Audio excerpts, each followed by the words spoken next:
Here we are, post-match of Auckland versus Wellington in the Mitre Cup with Chris Gibbes, the head coach of Wellington. Fantastic start with for you guys off the scrum. I mean, scoring in less than a minute.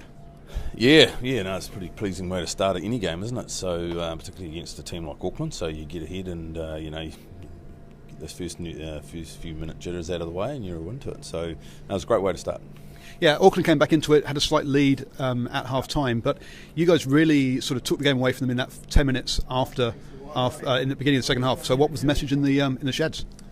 Well, I think if we look at the context of the game, how Auckland were 16-15 at half-time, there's a couple of our errors that have allowed them into our half, and we weren't able to get out, and they were able to build pressure, which ultimately turned into points. So what we talked about at half-time was really just eliminating those little errors, which was, we should have given a pass earlier, we make sure we nail a line out off, all that sort of stuff.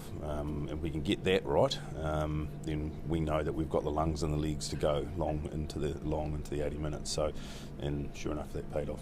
And talking lungs and legs, it was a hot day out there, and it was pretty frenetic from some end-to-end stuff with two exciting backlines. Yeah, fitness was an important issue.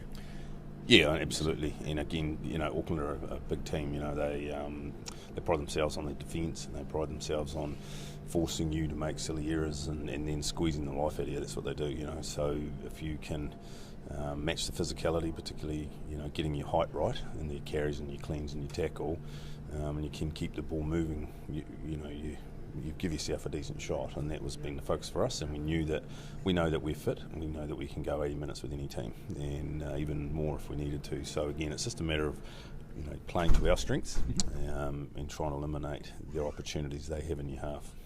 You've mentioned a few things there around sort of errors and then tackle heights and stuff. What's one of the things I'm asking all the coaches now is, what's one key stat that you check each week that you think is key for how the team performs? Well, I think there's a couple of key stats that you've got to look for, and I think from our perspective, we look at the territory number. Okay. Not so much possession, it's about territory and what we're doing with the ball and where we're playing the game.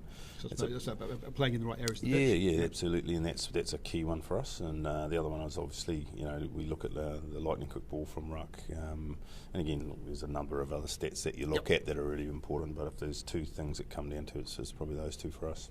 Great. Thank you very much. It's good. It's great having insight as to how the different teams sort of focus on slightly different stats. But you're in the second place in the table, looking good for a home semi-final. So good luck for the rest of the season. Thank you very much for your time. Appreciate it. Thank you very much. Thank you very much. And if you'd like to support the channel, then please click the link above.